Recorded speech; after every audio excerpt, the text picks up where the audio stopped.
Hi నమస్తే, నేను మీ వాడసారిని. ఇక్కడ మనం ఈర్లపేంట దగ్గరికి వచ్చినాం. ఇక్కడ చూడండి, దాదాపు మొత్తం బండనే కానొస్తుంది, రాళ్ళు కానొస్తున్నాయి. దాదాపు 300 ఎకరాల దగ్గర ఉంటుంది మొత్తం.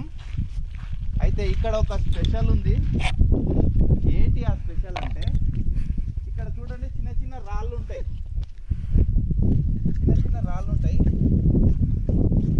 ఇక్కడనే సౌండ్ వస్తుంది. స్పెషల్ ఇంకో రాయి ఉంటాను. చూడండి ఈ రాయి, చూడండి ఈ రాయి సౌండ్ ఇక్కడనే వస్తుంది, వేరే దిక్కు రాదు. ఇంకో రాయి కూడా చూపిస్తాను. చూడండి కింద ఎక్కడలేదు, ఇక్కడనే వస్తుంది. కానీ ఇక్కడ ఒక రాయి స్పెషల్ ఏంటంటే, అదేందో అద్భుతం ఉండొచ్చు, మరి నాకైతే తెలియదు. కానీ ఒక రాయిని మనం నేను ఎట్లా ఊపినానో అట్లా ఊపితే దాదాపు